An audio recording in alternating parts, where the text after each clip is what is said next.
Hey, what's up? I'm back. I told you I'd be having muesli. There's no way under heaven that I'm gonna let myself go weak and fall apart just because I'm suffering, you know what I mean? Just because I need to lose weight. Sugar.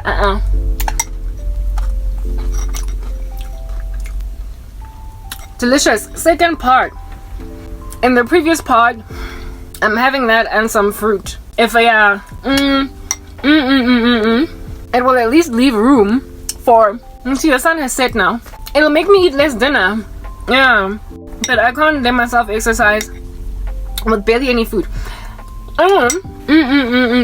This guy at Wits, right, that was pursuing me. Please go check out the previous part, right, to understand what we're talking about, to gauge your bearings and stuff like that. I was talking about the fact that men insist on respect and loyalty more than they do on reciprocated love from a woman, and Christ is the one that uproots out of them once they turn their lives over to Jesus. The desire for just loyalty and respect without a woman really being truly happy to a point of pursuing her violently without really truly doting over her, but just trying to lord it over her with an iron fist to make her love you, make her want be with you, not so much love you, because they trust that women are highly unlikely gonna cheat in an ecosystem. So just don't go out on me and disrespect me as a man and have other men laugh at me in these streets, but you don't gotta love me. Whoa, okay, very well. This guy, when I was at Wits, would pursue, like, the first day that he met me, I wasn't even responding to him. I was telling him to leave me alone, and he was following me around, and he'd be like, so what subjects do you do? What are you studying?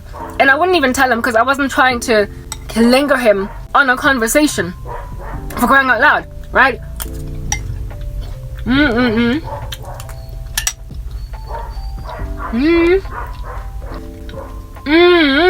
It's really hard to eat muesli while talking, but anyway, I was trying to get him this guy, right? And then he went and tabulated all of his statistics all up in my grill. I'm like, he's like, what are you studying? I'm like, leave me alone. Like, it doesn't matter. Just pumagim. And he was like, well, I am doing a BSc in financial mathematics.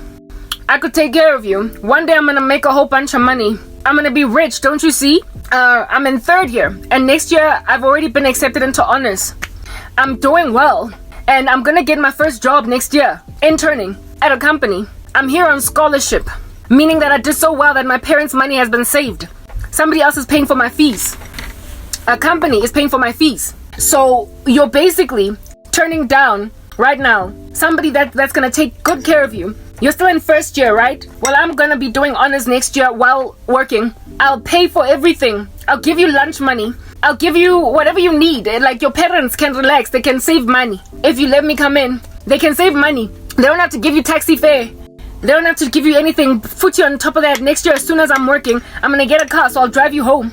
You won't need to, Yazi, the stats, like, this guy was just throwing stats all up in my grill. He even told me that he can show me his academic transcript if I don't believe him.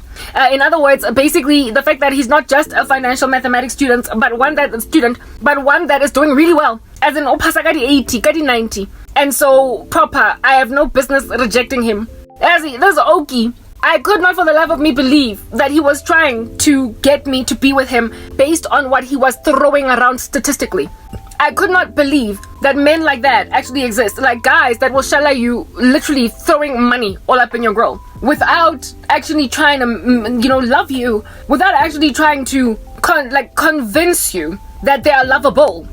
I don't know, like, you try to spark interest in you for them. That is genuine.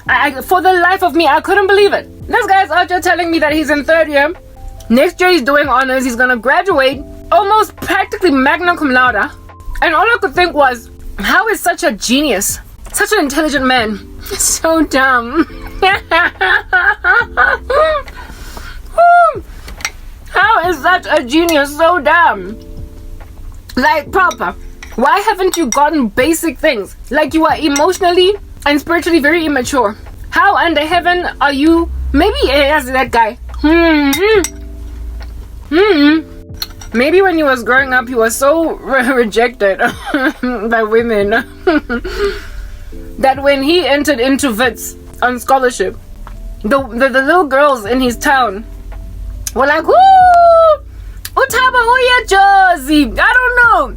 Like, cause he literally whipped out a whole marketing plan. A whole like financial model. Showing me even like net present values and everything. Of the fact that fine, this little project that you're looking at right now might be nothing. Right? It might be nothing today. But only look at the future. Forecasted 5 years and I'm going to be rolling in dough, baby. Like, Tabo. We'll give him that name.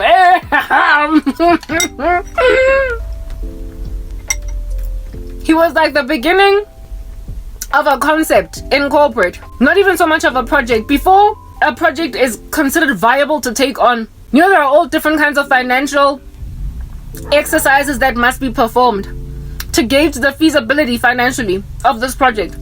How much is it going to cost? How much do we foresee it's going to make? And so based on certain projections, you then either run with it or don't. Yeah, this dude done hooked up a hard knock conceptual a whole substantiation, or what's the word that I'm looking for? Like, you know, when you want to 1 minute when you want to make a case for taking on a project, and you do all different kinds of mathematical gymnastics to the project sponsor to convince him to finance the project. That dude was doing that.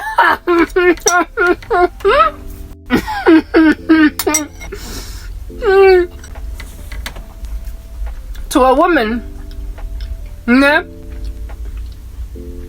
that was never pulled by the nose scachalete. It's never been me. He was making that case to a woman that by then had never dated a guy that had his own apartment, had never dated a guy that had his own car, had never dated a guy that even had a driver's license, had never dated a guy who bachelored her, gave her money. I had never been that girl. I'd never been in the whole experience of passenger seat. I don't know it. I don't know it. I've never known that. I'm a chocolate girl. Chocolate by any guy. I've never sat in the passenger seat of a guy's car. I promise you right now, I have never done that before I got my own car. All the guys that I dated prior to me getting my own car did not have cars. I taught my ex-boyfriend how to drive. And only once he got his own car did I then sit in the passenger seat of his car, but as a woman that had her own car. So long story short, I've never been a gold digger. I've never been the kind of woman to pass up a guy because I get a money. I've always, like when I was growing up, I used to combat with my boyfriend. I used to like sneak in to his house because he didn't have his own apartment. Like proper, well into my 20s. Even when I was old enough. Because, like teenage girls out here be getting judged for rolling around with guys that drive cars. Like, even when I was old enough to be with a guy that drove a car, I've never been with one.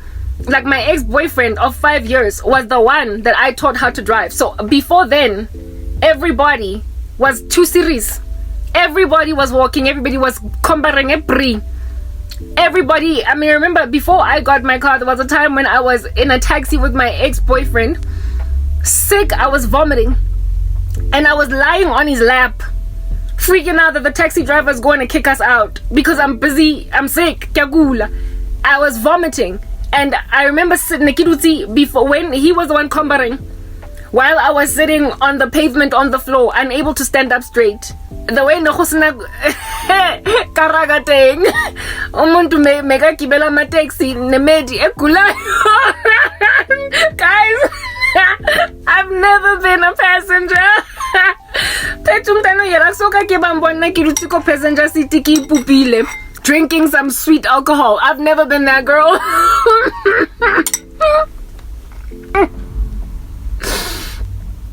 But this Okie didn't know that, alright? So a guy could never ever pursue me with money. I always expected a guy to actually put his game on. Like, charm the living daylights out of me, for crying out loud. Let me find you swaggerfied. Let me find you cute, for crying out loud. Let me think you got game. Let me think you got skill. Let me think what cars are. Hey man, like, you better carserize me. You better say things. I'll give you an example. What made me fall for my ex-boyfriend, right? The one over 5 years, how I ended up dating him. He had we went to lunch, me and my girls, dinner, more like dinner, go news cafe, go Santon. Actually, the story with my ex is the perfect one to use. Remember earlier I said that there's a difference between a guy that you don't like back when he initially pursues you, but then he does something that changes your mind, and you're like, okay, fine, I'll roll with you, type thing. So he changes your mind. He makes you see that, I can roll with that. Versus a guy, he disgusts you, he grosses you out, but then he insists on being with you because he can pay your way. Two different things. My ex-boyfriend was the latter, who initially mengamfuni, but then he convinced me. And so I was like, okay, I'll roll with that, what, type thing. I met him, I was at my girls and I, a whole bunch of us, local news cafe, having dinner, prior to the days of every last one of us having a vehicle. So we were getting picked up. My cousin, her boyfriend, was picking us up, me and my cousin. And then the rest of them were getting picked up by some other guys, right? But it was like a girls' night out type thing. And my cousin's boyfriend rocked up with my would-be boyfriend. All right, at the time I was dating some other guy, some closet homosexual. I will put that out there. I was not in love with the homosexual. He was in the closet in the worst way. He was more like my friend than my boyfriend, but we used to whatever. Again, stories for another day. When you just want to be in a relationship and you let a guy interfere, actually, even though I'm suspect. Anyway, whatever. I was with a guy like that, so I knew that I needed to get out at some point, but he was keeping me company. I wasn't bored with him, I didn't hate him. He was just, I was not in love. And he was also poverty stricken. One of those houses that don't have a bathroom and a toilet inside. You gotta go use the ladies, you gotta go and pee outside. That guy used to live for room. So this pursuit by right now, trying to use that to convince me, it's like I've never been that girl. If living in a house all gentrified and in the suburbs, I could date a dude for room. It means even today these guys don't stand a chance. I've never been that girl. Allow me to just put that out there, right? I've never, I don't know, maybe it's genetic angazi, but some women are just not wired and just fell out to sniff out after money. There are women who actually are chasing after a pipe dream. They actually want love. They are those naive randos that can live in a shack and love a man. And I used to be like that. So I but just because I started making money and I was successful does not mean that I suddenly stopped expecting love. And thanks to being like that, I was never subjugated to the tyranny of dating guys that were such prolific players that I did not know where that was coming or going.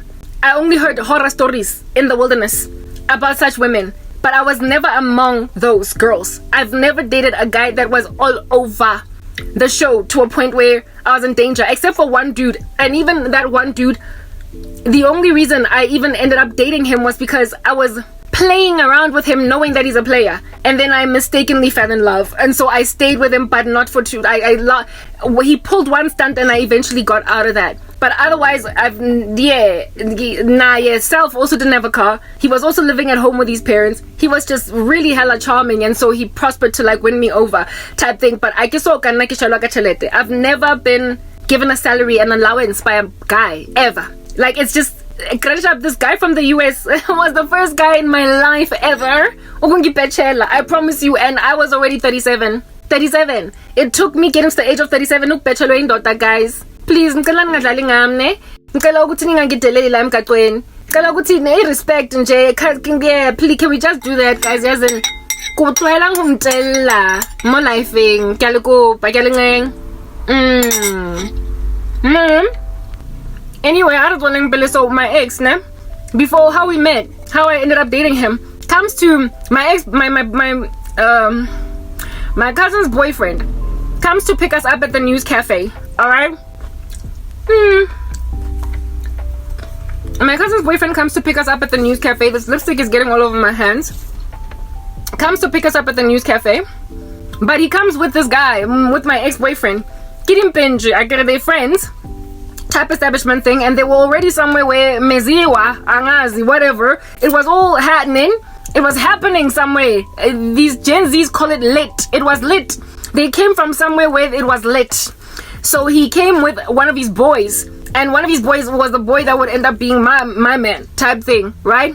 I gotta go pick up my girl from wherever. I gotta go pick up my girl from Santon. she's having dinner with her girls. So this guy's like, okay, sharp. My ex is like, okay, sharp. So he accompanies my cousin's boyfriend to come and pick up his girlfriend. And well, I'm traveling in the same vehicle with them, right? And initially, before it wasn't just a pickup, they chilled with us for a minute. Like the ladies, they found us there and they were like, ladies, hi, how's it going, what's going on? And they picked food off our plates and they sat down, right? And so basically he was at some point around an entourage of something like 10 or 11 women. Like 11 women were at that round table having dinner at the news cafe, and my ex was looking at me the whole time, and that I felt flattered by that, but I was like, I don't like him type thing. He was looking at me and I was like, whoa, out of all of these fly ladies, these fly mommies, you've chosen me. Whoa, how special. He was eyeing me. Lo and behold, when it's time now to go home, he then also got a surprise shock of his life that, oh, she's coming in the car with us because she's the cousin of my boys, right?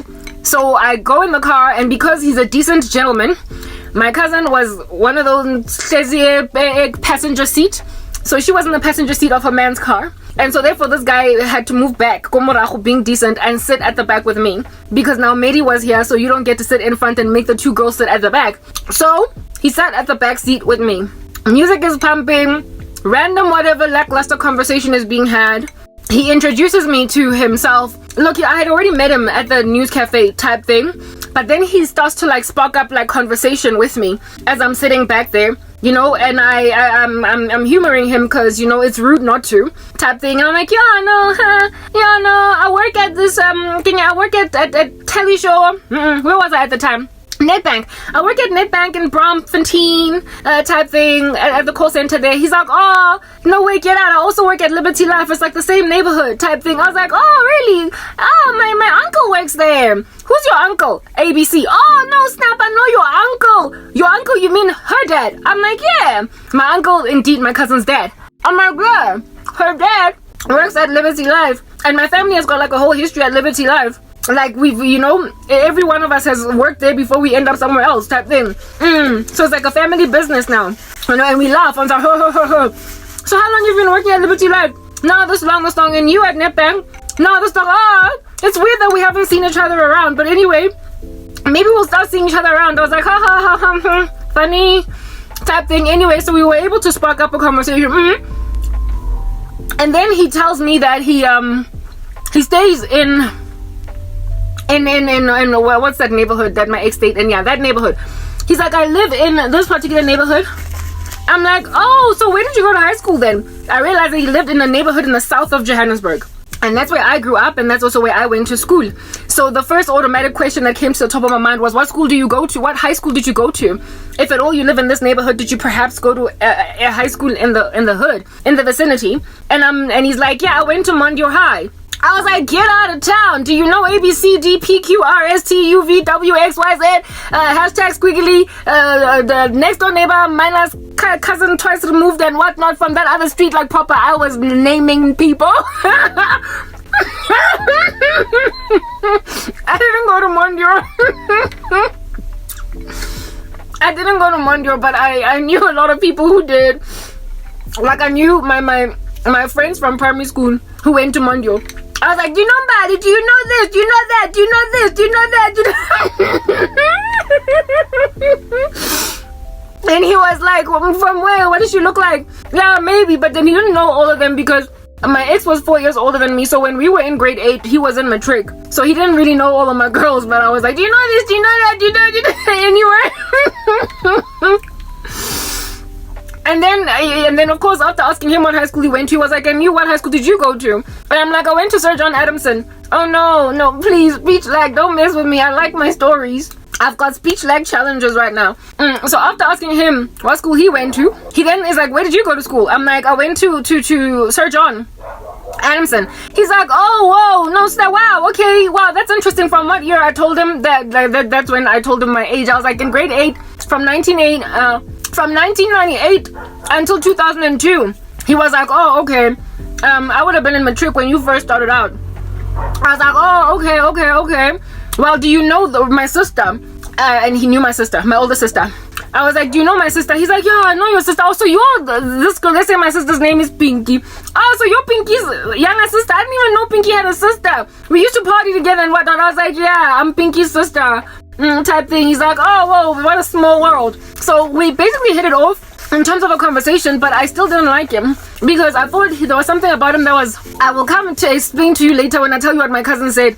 Something about him was off, and that was the reason why. Mara, he was kind, he was very sweet, he was a nice dude. We had a conversation, we had a lot in common, we grew up in the same more or less neighborhood, knew more or less the same people type thing. He had never crossed paths for whatever reason when we were on the come up, but one of the biggest reasons I imagine we never crossed paths was likely because Nekisa Pape, because I wasn't all over the show. Nekisa spreading my body around all of the south of Johannesburg to a point where I would be known, right? I was a relatively kept together kid, Nekile in a bunch type thing. So Nekisa Papi, Nekisa stratmate, that's yeah. So he wouldn't know me. Otherwise, he might have known me. My cousin, however, did know him because she was heavy. She was hectic. She was all over. She remembers him from back in the day. My cousin, Yana Bloko Naturina. So Namo Tseb. Hey.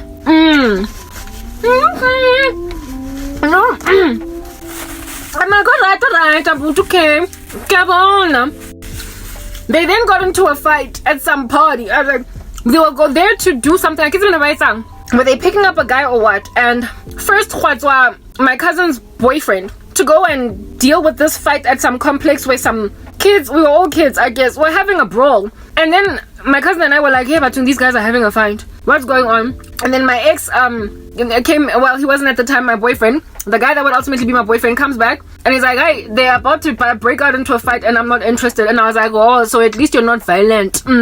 Anyway, whatever, right? Fine, he gets dropped off at home. My ex, right? First, because we're now in his neighborhood. Where the fight was happening was in his neighborhood. He gets dropped off, we drop him off, and then my cousin's boyfriend takes me home, and then the two of them go back to wherever they were going. I was living in this hood type establishment thing.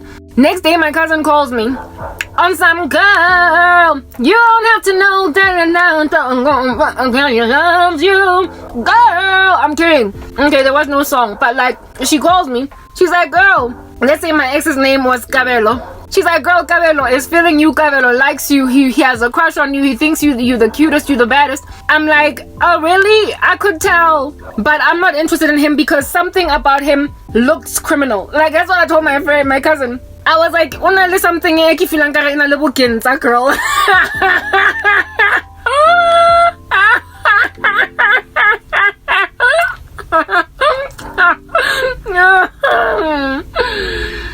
I'm like, something about him is ginsery. Okay. I'm like, something about this guy's ginsery. And she's like, yeah, I agree. Something about him is ginsery. But before, I mentioned that I felt like something about him was a little bit of like he had a criminal, something just gave off dishonest. Okay? It was my gut feeling. Before I said that and she agreed with me. She was like, if I was not with my man, I'd date him. So my cousin low-key sort of kind of influenced me to look at him differently. She was like, if I was with him, if I was not with my man, I would date him type thing. So I was like, that's your choice. I don't want to be with a guy that's kind of ginsery type thing. Anyway, I let it go. She relayed the message back to him. And he was like, oh, snap. Well, that kind of sucks. But anyway, let's see. Come on. Like, yeah. I told him that I have a boyfriend, right? I told my cousin to tell him that I have a boyfriend. My cousin knew I had a boyfriend. That was a closet homosexual, but anyway, that was not a real excuse because I wanted to leave that guy for somebody else due to the fact that he was obviously gay. Like, it was so clear. Anyway, whatever. But I used him as an excuse. And then this guy told my cousin, when my cousin told him that I've got a boyfriend, he was like, well, he was like, tell your cousin to give me a chance to convince her to leave him for me. And when my cousin brought back that message, I was so flattered, guys. Like, I was so flattered. I got so giddy. My goodness. I was like, what? This guy wants me he wants to contact me so he can convince me to dump my boyfriend. What I could convince the guy. I was so flattered. Like, I initially didn't want him. But then he said stuff like he basically moved me into a zone where I was like, okay, fine. Like, I'll give him a chance.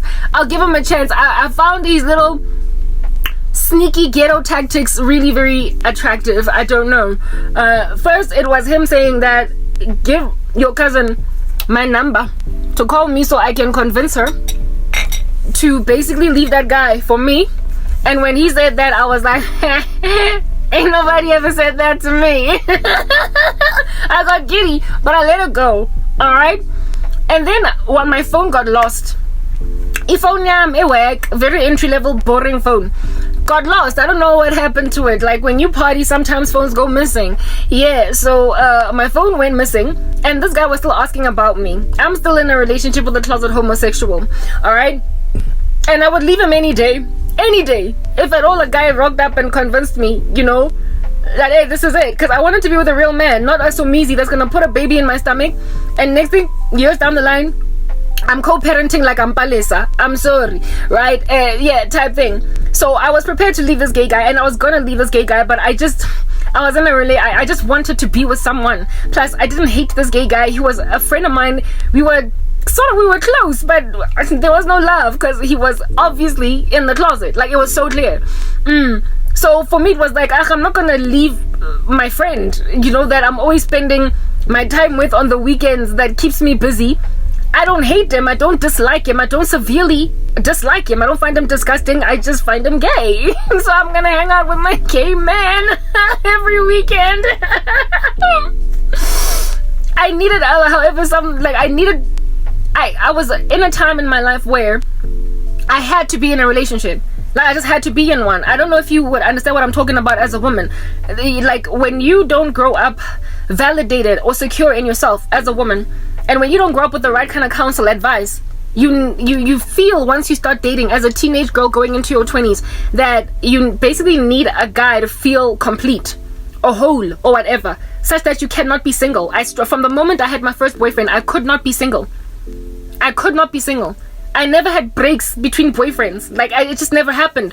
I struggled with singlehood until Jesus enabled me for the first time in my life to be single. It's now, 12 years? But before I dated the first guy I ever dated as a Christian, I was single for 2 years, and I was never able to do that before because I always felt like I had to have a man. I could not leave this gay guy because what am I gonna do? Like, what's gonna happen with me when I don't have a man? Type establishment thing. And this guy, this ex of mine, was basically saying, Swamo and come here then. Swamo and come here. And that's exactly what happened. 1 minute. Anyhow. Alrighty, so my ex-boyfriend is trying to convince me to come through. He's still asking about me. Do you understand? And then my phone gets lost. Alright?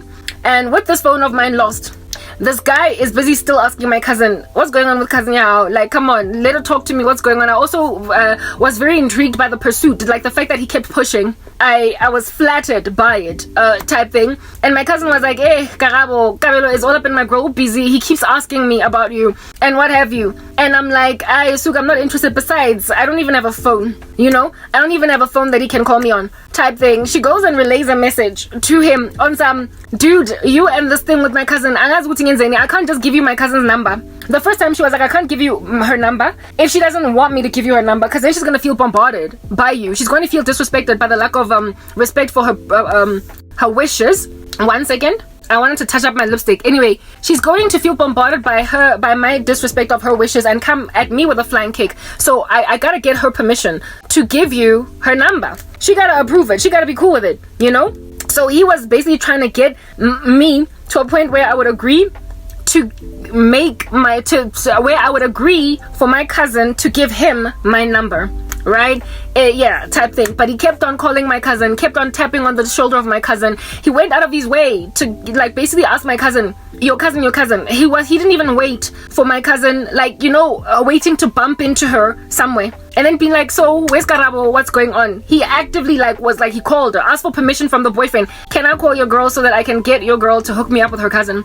And he kept pushing. Like, he kept pushing. So that's another thing that really got to me, right? It like massaged me a little bit. It, you know, loosened my ropes. Whatever it is that I was holding on to hard and fast, it loosened them a little bit. But then when I lost my phone, that's what took me over once and for all. Like, that's what made me just pass away. I literally just passed away. I lost my phone, and then my cousin, when he called her, my cousin was like, on top of that, Lomuta gets on her phone. She doesn't have a phone. And so the only time that I'm able to contact her is if I call her on her mom's phone, or if she calls me. But otherwise, she in and of herself is an unreachable human. So umuntu lona akena phone. Like, she doesn't want you. Just accept, embrace, move on. There are plenty of fishies in the ocean. And my boyfriend was like, what is this? I'll tell your cousin next time you talk to her that I'll buy her a phone. And just so I can talk to her. I'll buy her a phone just so I can talk to her. And she doesn't even have to pay me back. And she doesn't even have to be with me just so I can talk to her. I'll buy her a new phone so I can talk to her. And she don't gotta pay me back. And she don't even have to agree to be with me. She just gotta give me an opportunity to convince her to come and be with me instead of whoever she's with right now. And when my cousin came and told me that, I was gone. I was gone. That was it. I was like, this guy. And yeah, first I but I was so flattered. Yes, if I had no feelings for that guy on that day, there was a fire in me. I was like, he said that? For real?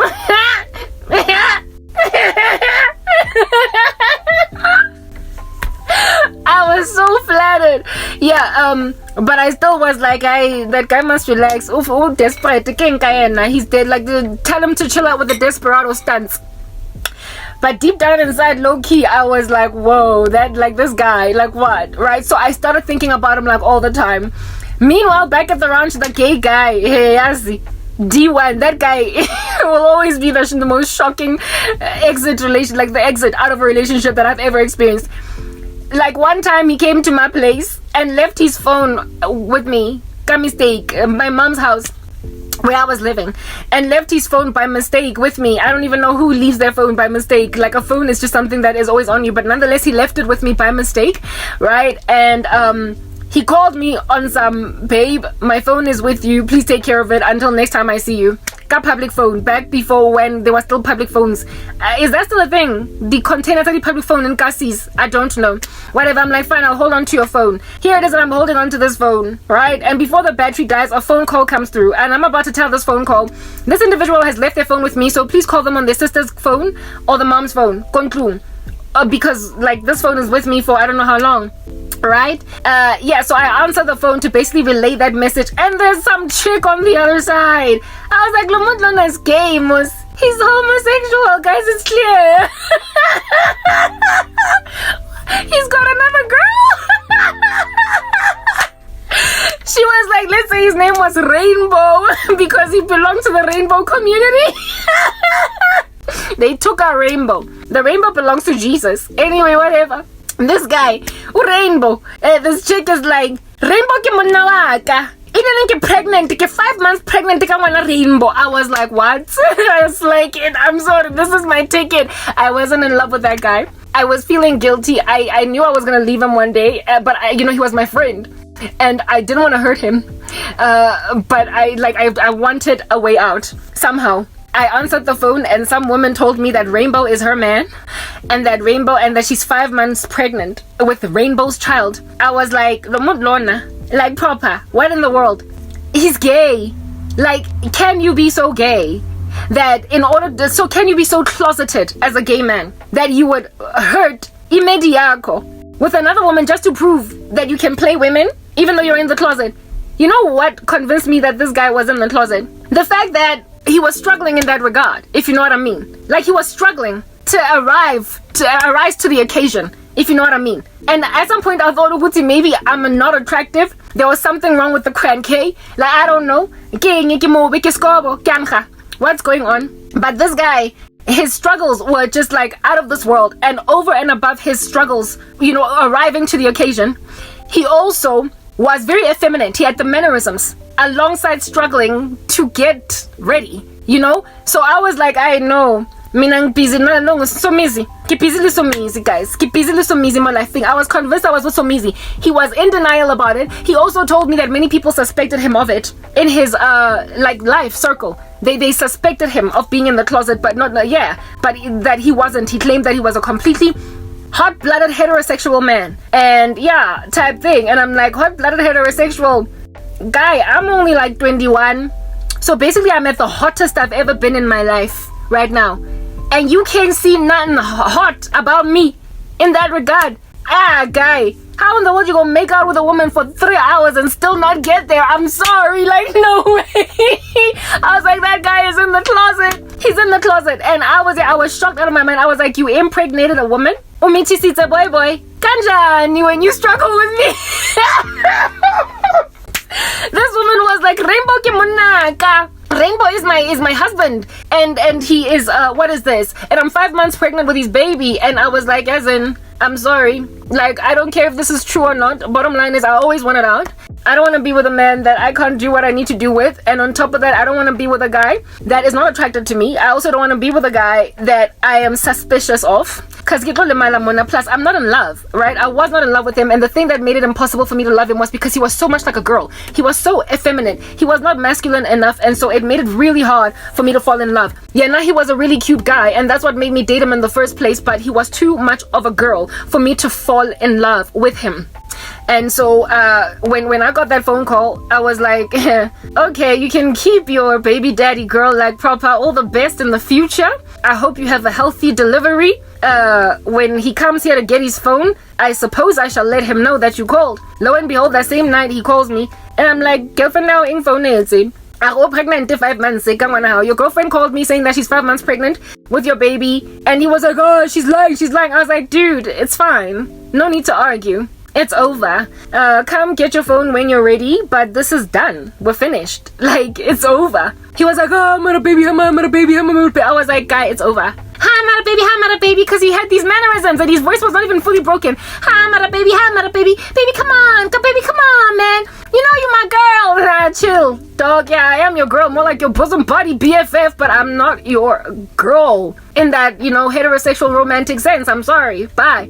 And lo and behold, this gay guy, when he came to fetch his phone, he was laughing at me at how angry I was at impregnating another woman. He ended up going on right ahead to put witchcraft on me and my future relationship and everything else that I would endure. But nonetheless, whatever, I got out of that situation. So after he pulled that stunt, because I wasn't severely broken, devastated, hurt, tormented by what happened with the gay guy, because I didn't love him, I wanted an excuse and he gave it to me, and I got to get, do you understand? Oh no, come on, don't twitch. I wanted an excuse, I wanted to get out, and this dude gave me a perfect opportunity. He opened a window for me, Ugamba, without feeling guilty for dumping a man that was, faithful and didn't hurt me and didn't do anything to really just kind of crush my bones, and yet I'm just dumping him just because I can. He eradicated that guilt from my doorstep.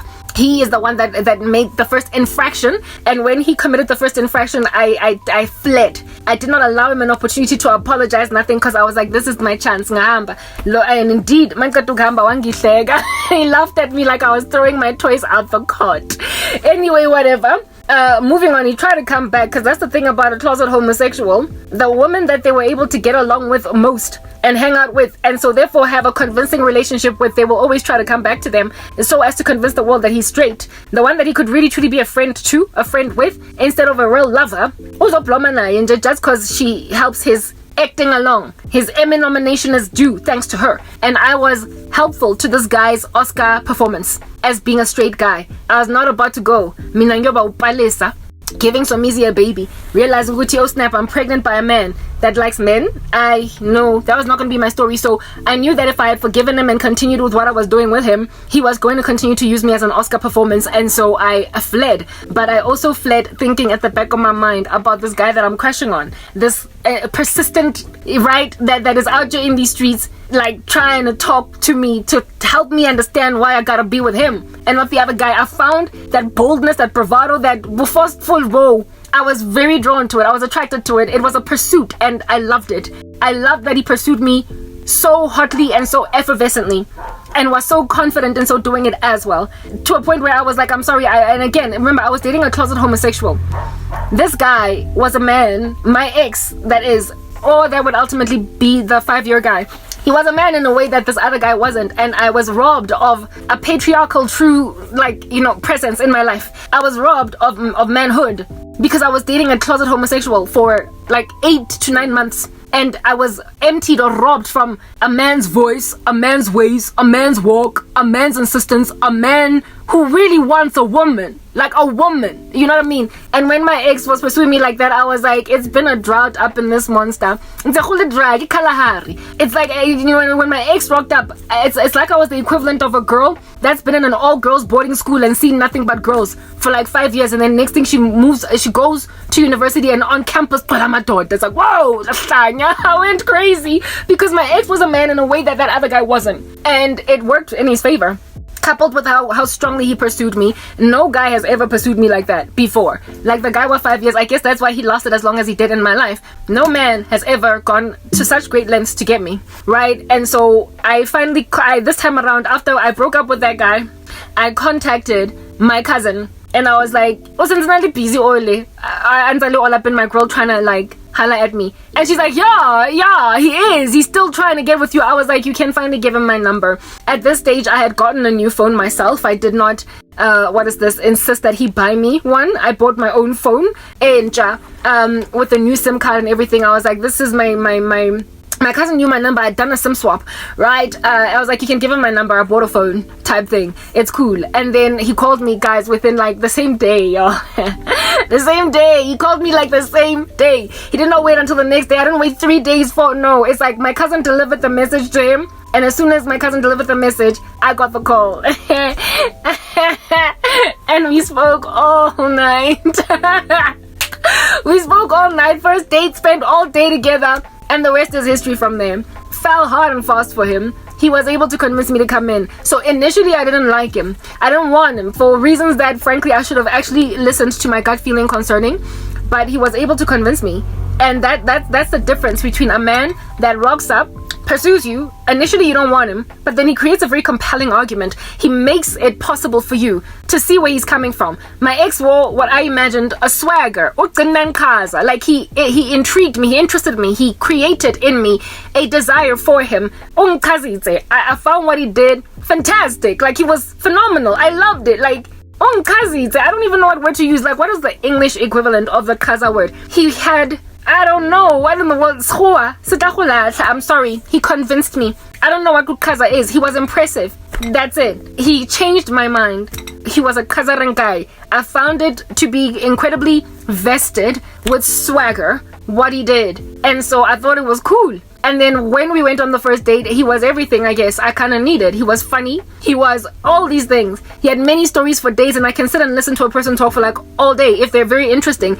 He had stories for days. We never ever had awkward silences. He knew how to hold his water, his conversation.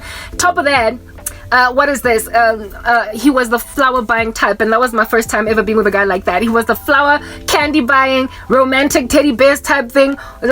Calling you all day, texting you all day. I was like, what more do I need? So I was parched for a season, and then I entered into a well-nourished forest full of fruits and vegetables, and I was like, I'm good, I'm chilling. And I indeed chilled in there for 5 years, but then he pulled a stunt. He went awry ultimately, but this story is not about my ex, but I'm trying to help you understand the difference between a guy that you initially don't want, and then he makes you see that actually he's very wantable, he's actually desirable, then you end up going in the sunset and marrying him, versus a guy that you find disgusting.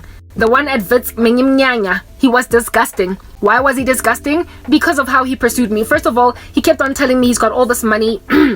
He not money, sorry. He didn't have money at the time, but he was talking about the prospects. I told you he pulled out a whole value proposition, a whole business case, for crying out loud. He hooked up a whole marketing plan with financials in it to show me the net present value of what he is today. That while he might be a lowly university student right now, he is a financial graduate. He is a BSc financial mathematics near graduate that is going to be doing his honors next year and interning at some big company, and he's going to be getting his first car then, and then he's going to pay for everything, make sure that my parents don't got to pay for my school fees, my parents don't got to pay for my anything, because he's going to be taking care of everything. My parents are going to be, maybe not school fees, I mean goodness, if you're interning at your first job, if it's not school fees that you're paying, but carry type thing, whatever, like if I want to buy steers at the Matrix, then I'm going to go under heaven and buy a wacky Wednesday for myself and my girls type thing. He was promising to basically make me, he was promising to end up put my this. He was telling me that tomorrow he's gonna be put mahlesa, and so because he's gonna be put mahlesa, hey, I ought not pass him up.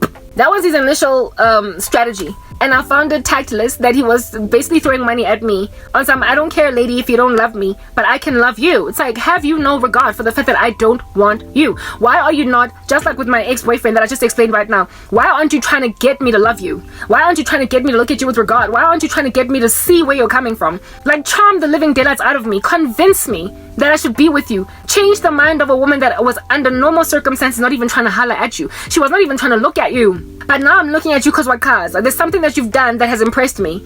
Do that. If at all a woman is not coming around, don't tell her that you can buy her shoes. Don't tell her that you can, you can promise her a future. Do not do a value proposition, a business case, a hard knock with some financials forecast into the future that can convince her.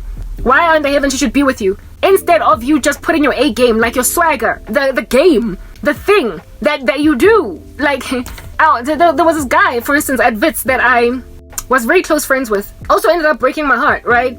He had a girlfriend type establishment thing when I was with my ex at the same time. But I ended up developing a low-key crush on him because he was, in the beginning I didn't like him because he had an attitude. He walked around like he defecated ice cream and like everybody stank. Yeah, some Congolese dude, and I didn't like him at first, but then we started working together in school on projects, assignments, because we were strangely always in the same classes every single year. Anyway, whatever, and we got close. We became really tight friends because of working together all the time. And once we became friends, then of course, he stopped having so much attitude and became a little bit of a better human being as a result. And this guy was such a gentleman, just generally, without even you being with him, that he was the kind of dude to, buy all the ladies Ferrero shares at the end of the year, and pick you up, even though he's a friend. Like a guy, a guy that has a crush on you, knows that you're not going to be with him because you're with somebody else, and does not therefore as a result of that pursue you. But when you ask anything, he flies from wherever he's at. He could be in a different city, and he will drive all the way from Limpopo to Johannesburg just to bail you out of something. He became that to me until I developed like a low-key crush on him. That's a guy that ultimately reveals his swagger for what it is in your girl. And if should he pursue you, you would say yes. But there was a time when if he pursued you, you'd be like, no, you're just a friend. Let's kid, type setup thing. So I found to grow on me. That's the kind of person that grows on you.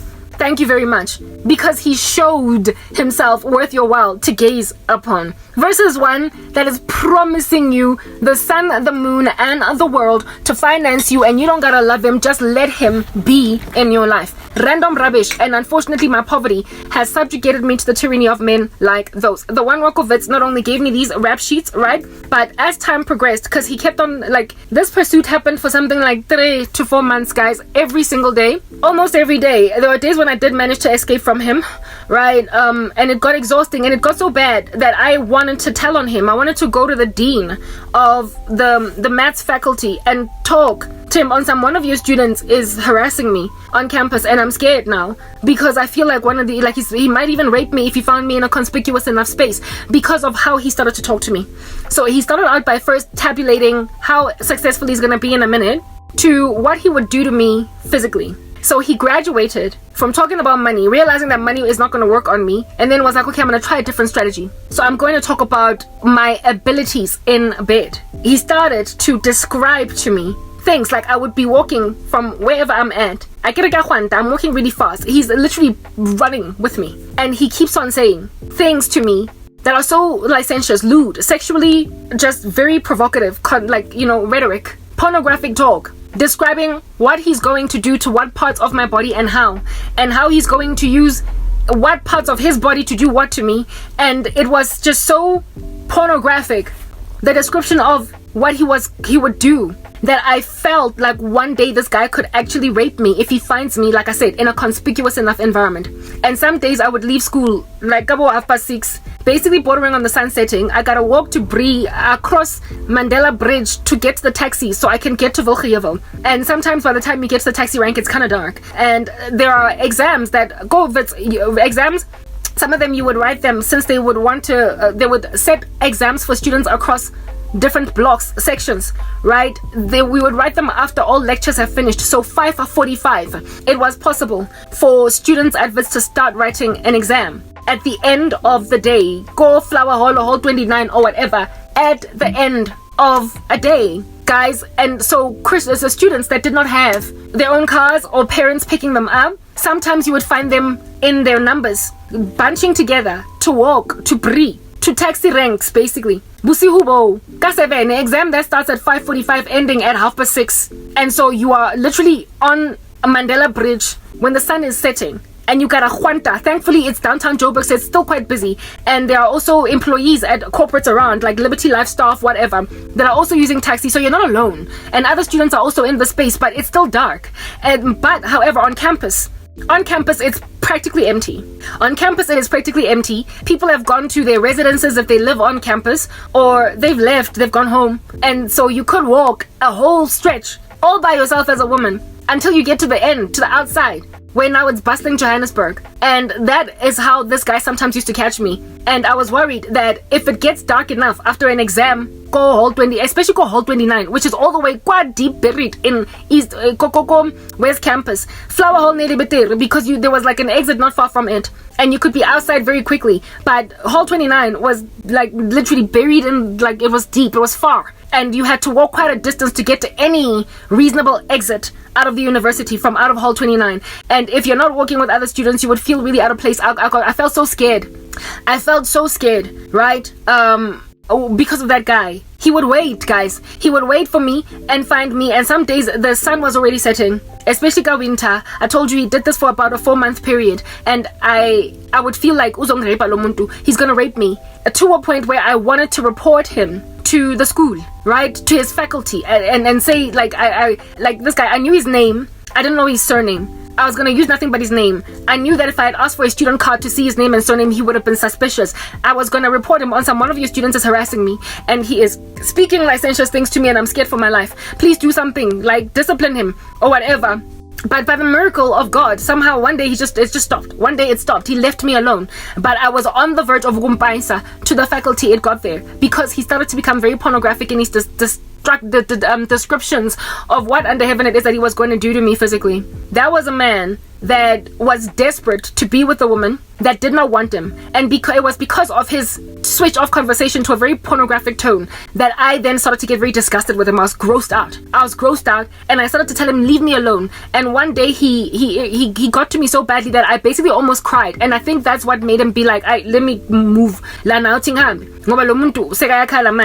then he left me alone, right, after 4 whole months of struggling with this. But the pursuit was real, it was alive, and it was quite abusive. Do you understand what I'm saying? And the same thing is currently right now still pursuing me. Now that I am on all of the squalor and I'm suffering, I'm persecuted, I got very perverted men who I consider to be lewd and licentious, using the korobela and whatnot, which is a very sexual suggestion. Korobela, whenever you afflict a woman with korobela in dreams, it will come forth as lust, sexual attraction, and in waking life you're gonna find yourself lusting after the person. If at all the spell is catching on you that has done this to you, it does not inspire love. I don't know how many times I can say this. The devil cannot manufacture love, only God. So korobela does not bring love into an ecosystem. It brings lust. It makes you sexually attracted to somebody. So when you see it for what it is literally like a sexual attack. It is a sexual abuse. It is like somebody shallowing you by telling you what they're going to do to your body using what parts of their bodies, what they're going to use their tongue to do to what part of you. Yeah, that's how that guy used to talk to me. And in my dreams I see that kind of imagery where there's a lot of sexual activity and trying to convince me to be with someone, because that's what korobela is. It's lust. And so when you pursue a woman that heavily with that level of sexual abuse, on that day you are a rapist in the making, and you are of course unapproved by God because you're walking in licentiousness and sensuality, and you are also trying to cause a woman to fornicate with the heart, which is something that God considers a sin. You are showing her pornographic images that she has not signed up for, given that she's dreaming them and not actually clicking on a XXX site. You are forcing a woman to see sexual value in you that is not attracted to you, and on that day you become disgusting. And when a woman is that grossed out by you, and you still tell her, but I'll protect you, I'll buy you a house, I'll buy you shoes, I'll spend 10,000 rands on you in a day. You know, you have everything you want, and you expect a woman to fall in love with you that thinks that you're basically Hannibal Lecter. You're Jack the Ripper, you are Ted Bundy, you're Moses Sitole. To her, you are a creep of prolific proportions with a sexual perversion, and yet you think that one day is going to arrive when you're going to flip her and change her mind where you're concerned. That is the kind of stuff that cults are made out of, where men so desperately desire a woman that they will promise the sun and the moon to her insofar as she will agree to be with him even if he does not love her. It's cultic. It's cultic. And it is sinful against God, and it breaks the heart of God. It grieves him concerning his daughters, because he cares that we should be reciprocal in love. He cares that we should be mutually involved with somebody that we also desperately want to love, instead of it being one way and us cringing every time our husbands kiss us. When you see his naked body, you just want to vomit. You can't stomach. You feel good when you come home and he's sleeping and snoring on the couch, because it means you don't have to talk to him. It means you don't have to humor him. It means you don't have to kiss him. But the moment he wakes up, you're like, ugh. When he's turning around like a door turning on its hinges in bed, you're like, oh goodness, what if he wants to do whatever? And you just are like very unhappy, and you're always on the phone next to him in bed after the deed, because of the fact that ultimately gets in your thoughts are like far away. I'm sorry. Like, I don't want that. I know what it's like to be with a man that I don't love, that I cannot be intimate with any level of ease. And I didn't even dislike him. I just was disquieted by his gayness. He was in the closet. It wasn't the first. There was another guy that I dated that I didn't like, but it never got to relations, if you know what I mean, type thing. But there was only one guy that I had never had any passion for in my heart, that I got to a point of having relations with. And oh goodness, it was heavy. And then like I said, I did not hate this guy. I didn't dislike him. I just knew that I was wasting my time with a gay man. So now when you add absolute abhorrence, hatred, disgust, that just makes it a new game altogether. I could hang out with my gay ex because he was good people's, but for the fact that he was in the closet and I was straight and he was gay. But these guys, I don't even like them. I find them disgusting. So it adds a new nuance, a new facet to this whole discussion. It's a disgusting, grieving thing. Guys, let me move into the next part. I'm gnawing away into my exercise time now. So let me do the final part to seal this conversation, that women might be edified, to basically spot this for what it is, and also for whatever men might feel like it's enough, Nje, to drag a woman through the mud in a relationship that they don't want to be in, but you're paying their way. You are selfish, you are a narcissist on that day. You should leave her alone. You are a human being made in the image of God that some other woman will love like a fat kid loves cake. Allow yourself to be in a marriage with a woman that is reciprocating. Because then on that day, everybody is mutually happy. Because if you are not insistent on your wife's happiness, you are not a man of God. You are not loving a woman the way that Christ loved the church. It's that basic.